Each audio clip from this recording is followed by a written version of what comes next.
প্রভাবশালী তৃণমূলের নেতা হাবিবুল্লাহ গাজী শৌচালয় দেওয়ার নাম করে লক্ষ লক্ষ টাকা তোলার অভিযোগ।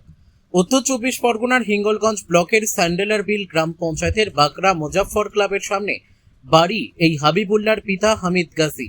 এই হাবিবুল্লাহ তৃণমূলের প্রভাবশালী নেতা। অভিযোগ, শৌচালয় দেওয়ার নাম করে মানুষের কাছ থেকে লক্ষ লক্ষ টাকা তোলে। সেই টাকা সাধারণ মানুষ চাইতে গেলে ভয় দেখায় ও হুমকি দেয়। বলে তোদের কি করার আছে করে নে, কোথায় জানাবি জানা।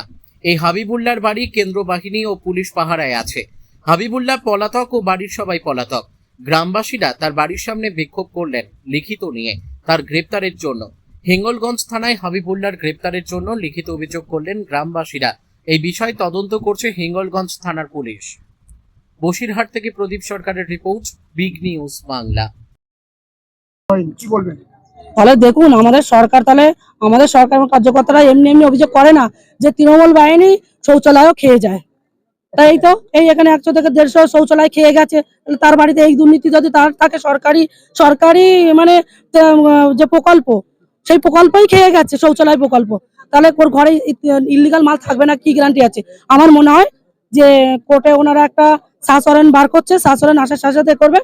সিআরপিএফ বা পুলিশ প্রশাসন লোকাল লোক এখানে ঘাটে থাকবে, আর এখানে সিজ করা হবে। বাড়ির মালিক আশেপাশে কারো বাড়ি থাকবে এসে, কিন্তু যতক্ষণ সাজ হবে ততক্ষণ ওখানে ঘরে ঢুকতে পারবে। এটাই তো অভিযোগ। সবাই বলছে বিড়ি বাঁধছিল ওনার বাড়িতে, ওনার শহীদুল্লাহ গাজীর যে ভাদ্র বউ, মানে পায়ের বউ, উনি বাঁধছিল বিড়ি, হঠাৎ করে গায়েব হয়ে গেল। এটাই তো হচ্ছে। সন্দেহ তো হয়। দেখুন, সন্দেহ হবে না কেন? এই বিষয়গুলো নিয়ে, এই যে ইলিগাল ভাবে ত্রাণের আইলার ত্রাণ এবং যে আমাদের যে আমপানের কিট ফিট এইসবগুলো, যে এইসব ঘরগুলো আছে বিভিন্ন, মানে আজ কয়েক মাস আগে থেকে এই কমপ্লেন গুলো করছে সাধারণ মানুষ, যে স্যার দেখুন এখানে ইলিগাল ভাবে এরকম ত্রাণের মাল সব লুকানো আছে, আপনারা বার করুন। কিন্তু কোন রকম কোনো তৎপরতার সাথে আইনজীবীরা কি পুলিশ প্রশাসন কোনো কিছু করেনি। আজকে যখন লোকাল মানুষ এক জায়গায় হচ্ছে, বার করতেই হবে, আর মানুষের সামনে দেখাতে হবে খুলে। ওই পায়খানার টাকা নিয়েছে, তাই দাঁড়িয়ে আছি। হাবিজুল নাম, বাংলায় বাড়ি।